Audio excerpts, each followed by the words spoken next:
नमस्कार दोस्तों, एक बार फिर से स्वागत है आपका अपने YouTube चैनल स्टडी ग्रुप में। मैं प्रकाश केसरवानी आप लोग को पढ़ा रहा हूँ यूपीएसआई के प्रीवियस ईयर क्वेश्चन पेपर जो कि हमारे जीएस से रिलेटेड है। आपको पता है यूपीएसआई में 40 मार्क्स की जीएस आती है। इस पोर्शन को हम लोग इस वीडियो की सीरीज में कवर कर रहे हैं। एक चीज और, अभी कल रात से एक नोटिफिकेशन वायरल हो रहा है कि आपके एग्जाम 20 अक्टूबर से लेकर 15 नवंबर के बीच होने हैं। देखिए, आपको ये तो बता दें कि इसमें तो काफी हद तक सच्चाई है कि आपके एग्जाम 20 अक्टूबर यानी लास्ट अक्टूबर से तो शुरू हो जाएंगे, ये 100% श्योर है। ठीक है, लेकिन ये जो आप लोग नोटिफिकेशन वायरल हो रहा है, ये अभी ऑफिशियल नोटिफिकेशन है या नहीं, इसका कंफर्मेशन नहीं है, क्योंकि ऑफिशियल वेबसाइट पर ऐसा कोई भी नोटिफिकेशन नहीं आया है। ना ही आप सरकारी रिजल्ट देख लीजिए, मतलब कुछ फेक वेबसाइट बना दी जाती हैं, वहां पर इस तरह की चीजें आ जाती हैं और बिल्कुल सेम बना दिया जाता है, ऐसा लगता है कि ओरिजिनल है, बट ऐसा नहीं है। वो ऑफिशियल नोटिफिकेशन नहीं है। पता नहीं कैसे लीक हुआ, ऑफिशियल होता तो ऑफिशियल साइट पर होता। ठीक है, लेकिन एक चीज तो श्योर है, इस बात के लिए आप कंफर्म रहिए कि अक्टूबर लास्ट में ही आपके एग्जाम होने। वो डेट कंफर्म है कि नहीं, वो नोटिफिकेशन रियल है या नहीं, इससे परे आपकी एग्जाम डेट तो लगभग फिक्स है। और ये मान के चलिए कि दिसंबर में आपकी ज्वाइनिंग भी होगी अगर ये एग्जाम होते, क्योंकि ये डीआईजी ने और योगी जी जब खुद मीटिंग कर रहे थे, उन्होंने सामने बोला था प्रेस कॉन्फ्रेंस में कि दिसंबर तक उनका उम्मीद है कि इसी दिसंबर 2021 में आप लोग को ज्वाइनिंग करा दें। तो इस वजह से आप बिल्कुल मेहनत से करते रहिए तैयारी। फेक है, असली है, ये सब चक्कर में बिल्कुल मत पड़िए। ये सोचिए कि अगर आपको यूपीएसआई बनना है, ज्वाइनिंग लेनी है, तो बस बहुत ज्यादा मेहनत से लगे रहिए बस। ठीक है, तो देखिए अब हम लोग थोड़ा स्पीड भी बढ़ाएंगे। इस शिफ्ट के बाद, जैसा कि आपको पता है, अभी तक हम सारी शिफ्ट को 3 पार्ट में डिस्कस कर रहे हैं। आज पार्ट 2 है, इसके बाद इसका पार्ट 3 आएगा। यानी ऑन एवरेज हम लोग 10 से 15 क्वेश्चन हर क्लास में देखते थे। बट कल से जो परसों से मेरी अगली शिफ्ट शुरू होगी, शिफ्ट 3 जो शुरू होगी 15 दिसंबर की, अब हर हालत में हम कोशिश करेंगे कि 2 पार्ट में क्लास खत्म हो जाए, यानी कि 20-20 क्वेश्चन पर डे कराएंगे। थोड़ा तेजी से करेंगे, क्योंकि आप लोग अभी तक इतना हमने पढ़ाया है, उसमें टॉपिक तो आपके लगभग सारे हमने टॉपिक कवर कर दिए हैं इतने वीडियो में। अब क्वेश्चंस किए जाएं थोड़ा स्पीड के साथ, जिससे कि ये आपके लिए ज्यादा से ज्यादा फायदेमंद हो। क्वेश्चन जरूर करेंगे, एक क्वेश्चन से जितने ज्यादा क्वेश्चन बन सकते हैं वो सारे क्वेश्चन हम कराने की कोशिश करेंगे। बिल्कुल ये मत सोचिएगा कि हम बिल्कुल ऐसा नहीं हुआ कि सिर्फ क्वेश्चन आंसर कर रहे हैं वही प्रीवियस ईयर, तो फिर फायदा नहीं जाएगा इस सीरीज का। इस सीरीज का यही मतलब है कि प्रीवियस ईयर क्वेश्चन की एनालिसिस करते हुए हम आगे के क्वेश्चन क्या क्या बन सकते हैं इस पर ध्यान फोकस करें, ये हमारा मेन मकसद है। ठीक है, तो चलिए शुरू करते हैं। आज क्वेश्चन, कल हम लोग ने 55 नंबर तक का क्वेश्चन देख लिए थे। 56वां क्वेश्चन है, निम्नलिखित में से भारत के नियंत्रक एवं महालेखा परीक्षक की नियुक्ति कौन करता है? सबसे पहले बताइए, नियंत्रक एवं महालेखा परीक्षक का जिक्र संविधान के किस आर्टिकल में है? बहुत बार हमने आपको बताया, भारत के नियंत्रक एवं महालेखा परीक्षक, इंग्लिश में इसको बोला जाता है CAG, controller auditor general of India, CAG. ठीक है, इसका जिक्र अपने संविधान के आर्टिकल नंबर 148 में 148, याद रखिएगा, मोस्ट इंपोर्टेंट आर्टिकल है। ठीक है, ये चीज याद रखिएगा। अब बात करते हैं कैग की नियुक्ति कौन करता है। तो देखिए, कैग की नियुक्ति करते हैं हमारे राष्ट्रपति जी। कैग की नियुक्ति राष्ट्रपति जी करते हैं। बहुत इंपॉर्टेंट क्वेश्चन है। एक क्वेश्चन आपको कैग से और याद रखना है, वो ये कि इनको पद मुक्त करना हो। मान लीजिए कि इनके ऊपर कोई केस चला या कि इनको हटाने की जो प्रक्रिया है, तो हटाने की प्रक्रिया कैसी होती, कैसे इनको हटाया जा सकता है, बहुत ज्यादा इंपॉर्टेंट और आपके एग्जाम में आया हुआ क्वेश्चन है। देखिए, एक्चुअली जो इनके हटाने की प्रक्रिया है, इस पर जो आपको ऑप्शन मिलेगा, जो आपको याद करना है, वो ये याद करना है कि कैग को उसी तरह से हटाया जा सकता है जैसा कि सुप्रीम कोर्ट के जज को। अब आप समझ सकते हैं कि कितनी बड़ी पोस्ट है कैग, यानी कि जैसे सुप्रीम कोर्ट के जज को, सुप्रीम कोर्ट की बात कर रहे हैं आपसे हम, सुप्रीम कोर्ट के जज को जैसे हटाया जाता है जिस प्रक्रिया के द्वारा, सेम उसी प्रक्रिया के द्वारा कैग को हटाया जाएगा। और यही आपके ऑप्शन में लिखा होगा, अलग अलग लिखा होगा कि जैसे कि लोकसभा के स्पीकर को हटाया जाता है, जैसे वाइस प्रेसिडेंट को हटाया जाता है, जैसे कि राज्यपाल को हटाया जाता है, या जैसे कि सुप्रीम कोर्ट के जज को हटाया जाता है। तो आप क्या मारेंगे, जैसे कि सुप्रीम कोर्ट को जज को हटाया जाता है वैसे ही कैग को हटाने का प्रावधान है। तो ये आपको ऑप्शन रहेगा, ये याद रखिएगा। आर्टिकल याद रखिएगा, राष्ट्रपति नियुक्त करते हैं, ये याद रखिएगा। ठीक, चलिए अगला क्वेश्चन देखते हैं। बुशमैन जनजातियां किस क्षेत्र के आसपास घूमती हैं या पाई जाती हैं? बुशमैन होता है और एक होता है सान जनजातियां। देखिए, 2 जनजातियां हैं, बुशमैन जनजातियां और सान जनजातियां। ये दोनों की दोनों पाई जाती हैं अफ्रीका के कालाहारी मरुस्थल में। कहां पाई जाती है? अफ्रीका के कालाहारी मरुस्थल में। देखिए मेरी थोड़ी तबीयत खराब है, खांसी आ रही बीच में, थोड़ा सा कंप्रोमाइज करिएगा, पता नहीं क्या हो जाता है, मेरी खांसी थोड़ी ज्यादा अभी प्रॉब्लम कर रही है। बट हम लोग क्लास कंटिन्यू करेंगे, क्लास मिस नहीं करेंगे, बिल्कुल एंड टाइम चल रहा है हमारे एग्जाम का, तो इस वजह से क्लास कोई मिस नहीं होगी। तो ये याद रखिएगा, बुशमैन जनजातियां और सान जनजातियां, क्या लिखा है हमने, सान जनजातियां कहां पाई जाती हैं, अफ्रीका के कालाहारी मरुस्थल में। अच्छा एक दो जनजातियां आप और याद कर लीजिए। अच्छा पपुआ न्यू गिनी का नाम सुना हुआ आपने, पूरा एक देश का नाम है। तो ये जो पपुआंस हैं, तो पपुआंस उनको बोलते हैं, पपुआंस, ये क्या होगी, जनजातियों का नाम हो गया। तो पपुआंस कहां पाई जाएंगी, न्यू गिनी में पाई जाएंगी, न्यू गिनी, सेम वही पपुआ न्यू गिनी पूरा नाम है, तो पपुआंस जनजातियां कहां पाई जाएंगी, न्यू गिनी में पाई जाएंगी। एक और याद रखिएगा, टार्टास, ये पाई जाती है आपकी साइबेरिया में, कहां, साइबेरिया में। तो ये भी चीज याद रखिएगा, टार्टास जनजातियां कहां पाई जाती हैं, साइबेरिया में पाई जाती है। एक होती है पिमगीज जनजातियां, ये पाई जाती हैं आपकी कांगो बेसिन में, कांगो बेसिन। ये सब चीज आप नोट बना के लिख लीजिएगा, ये आपके आने वाले एग्जाम में हो सकता है इंपॉर्टेंट हो। पिमगीज कांगो बेसिन, टार्टास साइबेरिया में, पपुआंस न्यू गिनी में। ऐसे एक होती खिरगीज, वो पाई जाती है मध्य प्रदेश में, खिरगीज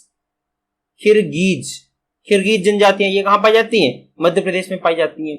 तो ये चीज आप याद रखिएगा, सॉरी मध्य एशिया में पाई जाती है, मध्य प्रदेश बोला है, मध्य एशिया आपको पता है अपना पूरा एशिया कंप्लीट, तो मध्य एशिया में पाई जाती है, या एशिया अगर सीधा सीधा ऑप्शन हो तो एशिया भी, या मध्य एशिया में पाई जाती है खिरगीज जनजातियां। तो ये सारी चीज आप याद रखिएगा, नोट बना के लिख लीजिएगा, धीरे से याद हो जाएगा, बाकी हम रिवीजन कराते रहेंगे आगे समय में, आते आते तो सारा आपको रिवाइज हो जाएगा। चलिए अगला क्वेश्चन देखते हैं, नीलगिरी पर्वत किस टाइप के पर्वत के उदाहरण है। तो देखिए नीलगिरी पर्वत कहां पर पाए जाते हैं, ये अपने साउथ में पाए जाते हैं। अब मेनली बात कर ली जाए तो कर्नाटका, केरला और जो तमिलनाडु है, ये पूरी में ये पर्वत पाए जाते हैं, नीलगिरी पर्वत। और ये इसको एक तरह से सपाट मरुस्थल भी बोला जाता है, सपाट पर्वत भी बोला जाता है। और इन जो मतलब की जो इनकी चोटी होती है, वो चोटी नहीं बची, अब लगभग सपाट हो चुकी है, तो ये सपाट पर्वत या अवशिष्ट पर्वत भी बोलते हैं इनको, अवशिष्ट या सपाट पर्वत। ठीक है, ये कैसे बनते हैं, धीरे धीरे आच्छादन होते हैं, कट कर ये इनके सपाट कट जाते हैं, इनके द्वारा आच्छादन की प्रक्रिया के द्वारा बने होते हैं ये पर्वत। इन पर्वत के और एग्जाम्पल की बात कर ली जाए तो विंध्याचल जो श्रेणी है आपकी, विंध्याचल एग्जाम्पल ले लिया जाए तो विंध्याचल पर्वत भी आपका अवशिष्ट पर्वत का एग्जाम्पल है।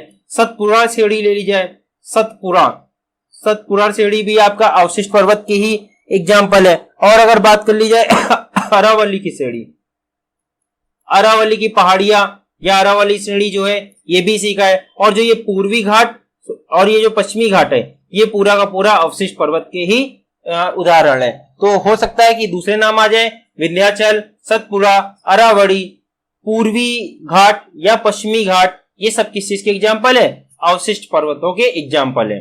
ठीक है, अच्छा क्वेश्चन था, ये सारा याद रखिएगा। अवशिष्ट पर्वत हमने आपको बता दिए, इनको सपाट भी कई बार, मतलब इनका पीक सपाट हो जाता है। देखिए ना, अरावली से आप समझ सकते हैं, अरावली श्रेणी आपको पता है नहीं, पूरी दिल्ली वाली श्रेणी है, ये पूरा दिल्ली बसा हुआ है इसके ऊपर, तो ये पूरा सपाट है, तभी तो बस जाता है, शहर के शहर बस जाते हैं, तो इस वजह से ये सपाट पर्वत भी जाने जाते हैं। चलिए अगला क्वेश्चन देखते हैं, निम्न में से पहली बार देश में प्रत्यक्ष चुनाव यानी कि डायरेक्ट इलेक्शन की शुरुआत की यानी कब हुई, और कुछ इसके वो भी दे दिया है कि इसके द्वारा कुछ सीमित लोगों को उसकी संपत्ति, कर अथवा शिक्षा के आधार पर मतदान किया। एक्चुअली हुआ क्या था, जब पहली बार प्रत्यक्ष चुनाव हुए थे अपने भारत में, तो उसमें सभी लोग को मतदान की आजादी नहीं थी, बल्कि सीमित लोगों की थी। और कैसे लोग, जो संपत्ति है जिनके पास, जो लोग कर में पार्टिसिपेट करते हैं, जो लोग टैक्स देते हैं, जो लोग शिक्षा जिनकी अच्छी है, तो कुछ लोग, लिमिटेड लोगों को सिर्फ चुनाव में पार्टिसिपेट करने के लिए दिया गया था। तो ये कब हुए थे पहली बार, तो आपको बता दें ये हुआ था भारत सरकार अधिनियम एक्ट 1919। इसको और क्या किस नाम से जाना था 1919 अधिनियम को, मॉन्टेग्यू चेम्सफोर्ड रिफॉर्म, ये भी इसको जाना जाता है, मॉन्टेग्यू चेम्सफोर्ड रिफॉर्म 1919 में। तो सबसे पहले तो ये बताइए, मॉन्टेग्यू और चेम्सफोर्ड में कौन है वायसराय, कौन है सचिव। एक बार हमने इस बारे में आपको जिक्र भी किया था। देखिए सचिव, और इसको कैसे याद करते हैं, ये याद करने का तरीका आपको बताते हैं, आप लोग बहुत कंफ्यूज होते हो। सचिव और वायसराय, ये बताइए इसमें आप हमको कि बड़ी पोस्ट कौन सी है, सचिव बड़ा होता है कि वायसराय बड़ा होता है। थोड़ा सी भी अगर आपने हिस्ट्री पढ़ी होगी तो आपको पता होगा सचिव कहां बैठता था, लंदन में बैठता था। ठीक है। और वायसराय कहाँ रहता है? इंडिया में रहता है। वायसराय रिपोर्ट करता था सचिव को, यानी कि सचिव बड़ी पोस्ट हो गई, वायसराय उससे छोटा हो गया। तो जो भाई बड़ा होगा वही उसी का नाम पहले लिखा जाएगा। तो इसमें मॉन्टेग्यू जो थे वो तो सचिव थे और जो चेम्सफोर्ड है वो है वायसराय। सेम यही चीज हुआ था मॉर्ले मिंटो रिफॉर्म में। एक आपने और पढ़ा है मॉर्ले मिंटो रिफॉर्म। ये कब आया था? 1909 में आया था। 1909 में आया था मॉर्ले मिंटो रिफॉर्म, भारतीय काउंसिल अधिनियम 1909 जिसको बोला जाता है। इसमें भी सेम यही चीज है। मॉर्ले क्या है? सचिव है, और मिंटो कौन है? वायसराय है।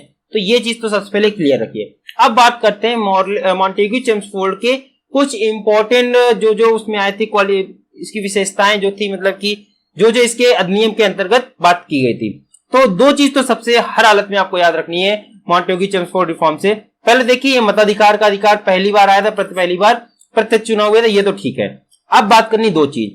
पहली बार केंद्र में, देखिए ध्यान दीजिएगा, केंद्र में द्विसदन की बात हुई थी। द्विसदनात्मक बोला जाता है, द्विसदनात्मक। जैसा कि आपको पता है आज हमारे केंद्र में लोकसभा और राज्यसभा है, वैसे ही पहली बार बात हुई थी कि केंद्र में दो सदन बनाए जाएं, लोकसभा और राज्यसभा के जैसे। तो कब बात हुई? 1919 में बात हुई थी। दूसरी चीज जो आपको याद रखनी है वो बात करनी है प्रांतों से। ये तो हमने बात कर ली केंद्र से, अब बात करनी है प्रांतों से। प्रांत में आया था कि द्वैत शासन लगाया जाए। द्वैत शासन को इंग्लिश में बोलते हैं ड्यूअल गवर्नमेंट। क्या बोलते हैं? Dual government. ये क्या होता है? ड्यूअल गवर्नमेंट का मतलब ये था कि जो प्रांत है उनकी पावर को दो भागों में बांट दिया जाए। एक को बोला जाएगा रिजर्व सब्जेक्ट, यानी कि संरक्षित रिजर्व सब्जेक्ट। दूसरे को बोला जाएगा ट्रांसफरेबल, यानी कि जो ट्रांसफर की जाती है। रिजर्व में कौन कौन सी रहेंगी? जो बड़ी पावर्स हैं वो सब रहेंगी किसके पास? वायसराय के पास रहेंगी। जैसे कि आर्मी हो गया, जैसे कि एक्सटर्नल अफेयर हो गया, ये सब किसके पास रहेगी?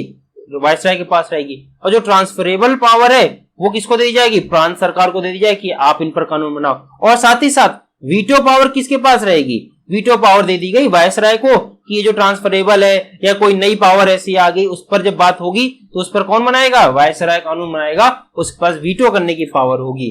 तो ये सब चीजें बात की गई थी मॉन्टेग्यू चेम्सफोर्ड रिफॉर्म 1919 में बात की गई थी। ये इंपॉर्टेंट प्रावधान थे, इन सबको ध्यान से याद रखिएगा। अलग से क्वेश्चन आए करते हैं कि द्विसदनात्मक व्यवस्था की बात पहली बार कब की गई, द्वैत शासन की बात किसने की। अच्छा, द्वैत शासन का विरोध काफी हुआ कि ये नहीं, ये ठीक बात नहीं। द्विसदनात्मक तो चलिए ठीक था, आज भी लागू है, लेकिन द्वैत शासन का विरोध बहुत हुआ।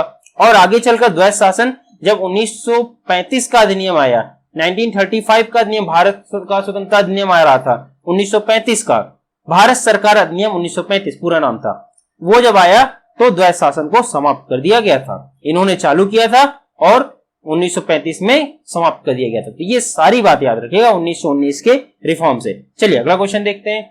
निम्न में से वह कौन सी सुविधाएं या लाभ है जो नियोक्ता द्वारा कर्मचारियों को वेतन के अतिरिक्त नगद अथवा सेवाओं के रूप में दिया जाता है? उदाहरण के लिए मुफ्त भोजन, गाड़ी, ड्राइवर, आधिकारिक कार्य हेतु लैपटॉप इत्यादि। देखिए कई बार आप लोग को जॉब में, प्राइवेट जॉब हो या सरकारी जॉब हो, अलग से सुविधाएं मिलती है।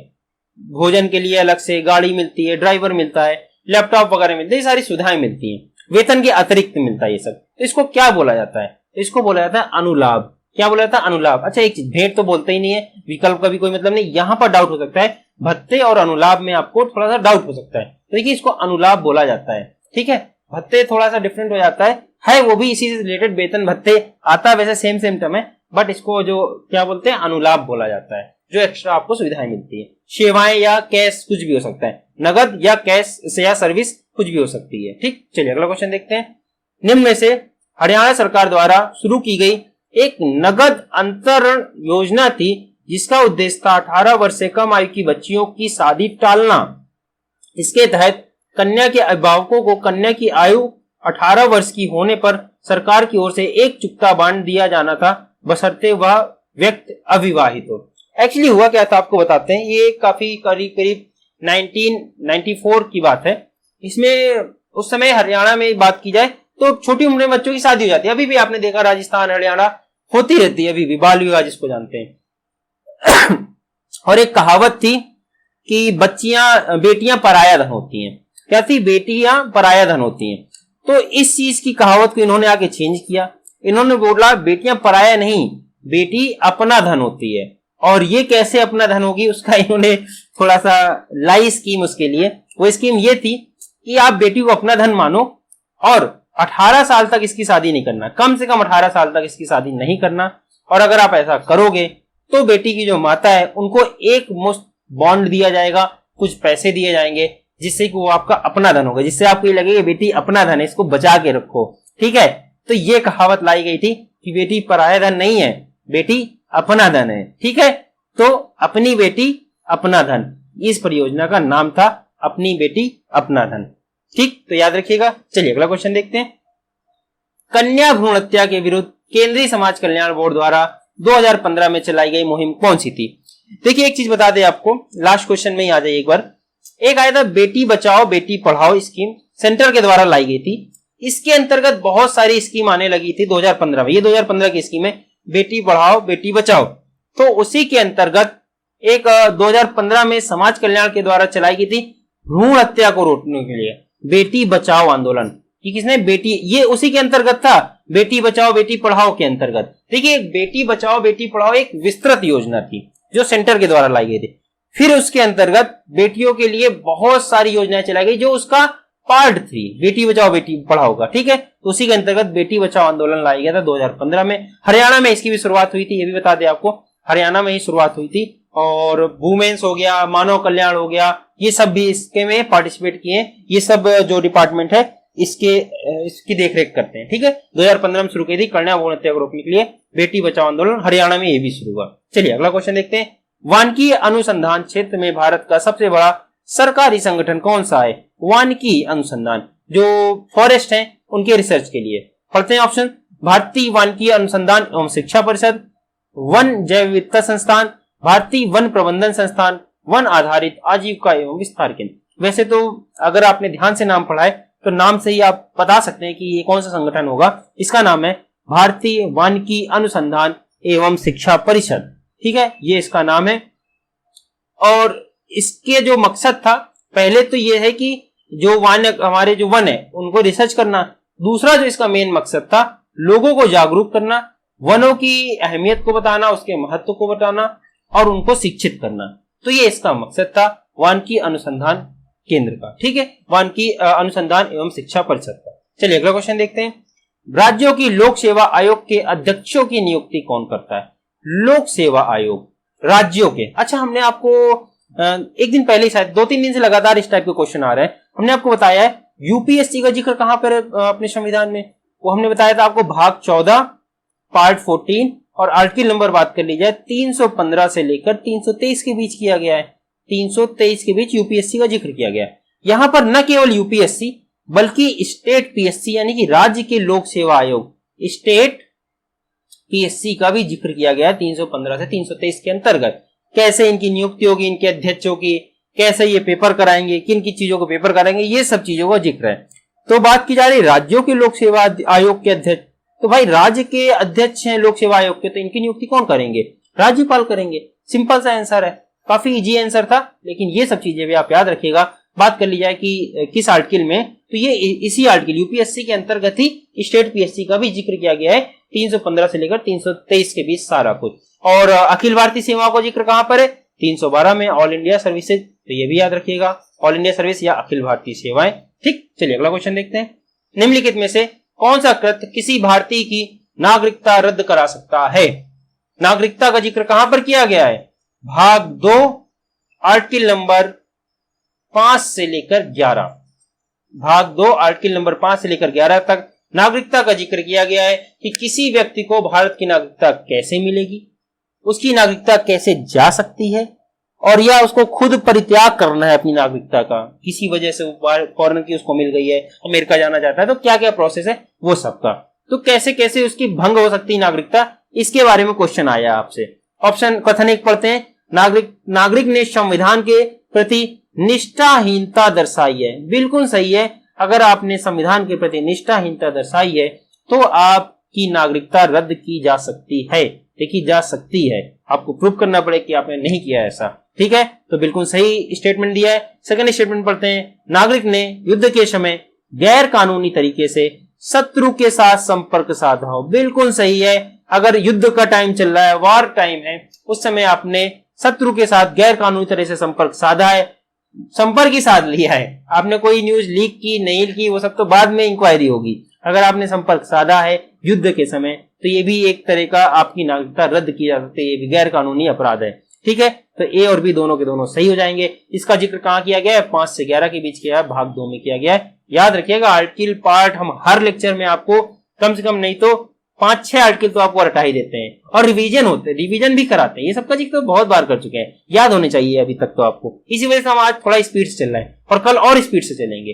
कल नहीं, परसों से कल बचे हुए क्वेश्चन को कर लेंगे, आज 1-2 क्वेश्चन और देख लेते हैं, उसके बाद से और तेजी स्पीड से करेंगे, ज्यादा ज्यादा क्वेश्चन करने की कोशिश करेंगे, और तेजी से आपको चीजों को समझाने की कोशिश करेंगे, क्योंकि अब आप बहुत बार ये सब रिवीजन कर चुके हैं, आपको याद हो जाना चाहिए अभी तक। ठीक, चलिए आज का लास्ट क्वेश्चन देखते हैं। इसके बाद से जो बचे हुए 14 क्वेश्चन रहेंगे वो कल की क्लास में देख लेंगे। फिर परसों से हम लोग पूरा का पूरा 20-20 क्वेश्चन देखेंगे, 2 पार्ट में क्लास को खत्म किया करेंगे। चलिए लास्ट क्वेश्चन करने से पहले एज यूजुअल आपसे थोड़ी सी रिक्वेस्ट है, अगर आपको वीडियो पसंद आया करे तो लाइक कर दिया करें, और आप इस चैनल को अपना चैनल मानते हुए थोड़ा सा सपोर्ट करें। देखिए अभी हम लोग नए चैनल है, आपके लिए मेहनत करते हैं, रोज क्लास लाते हैं, तबीयत खराब हो तब भी क्लास बनाते हैं, जैसा कि हमने कमिटमेंट किया है आपसे कि हम लोग पढ़ाते रहेंगे। ठीक है, आपकी ज्योग्राफी क्लास पूरी हो चुकी है, पॉलिटिक्स क्लास पूरी हो चुकी है, मॉडर्न हिस्ट्री हमने पढ़ाई है खुद, तो इतना आपके लिए क्लासेस लाई जा रही हैं, तो ज्यादा से ज्यादा थोड़ा सा शेयर कर दें वीडियोस को, जिससे और लोगों को पता चले यहाँ यूपीएसआई की तैयारी होती है। व्हाट्सएप का लिंक ग्रुप में दिया हुआ है, वहां पर जाइए, वहां पर इस क्लास की पीडीएफ आपको मिल जाती है। अभी टेलीग्राम पर हम लोग एक्टिव नहीं है ज्यादा, क्योंकि ज्यादा लोग अभी जुड़े नहीं है, तो व्हाट्सएप ग्रुप ही अभी सफिशिएंट है। 3 व्हाट्सएप ग्रुप है अपने, किसी उसमें भी ज्वाइन कर लीजिएगा, आपको पीडीएफ मिल जाया करेगी। ये पूरे की पूरे सेट वाइज, इसके आंसर वाइज, आंसर भी हम लोग उसी पीडीएफ में लिख देते हैं, जिससे कि आपको रिवीजन करने में आसानी हो। ज्यादा से ज्यादा आप 5 से 10 मिनट में पूरी क्लास का रिवीजन कर सकते हैं, जो हम 20 से 30 मिनट में यहाँ पर पढ़ाते हैं। ठीक है, तो इसलिए व्हाट्सएप ग्रुप ज्वाइन कर लीजिएगा।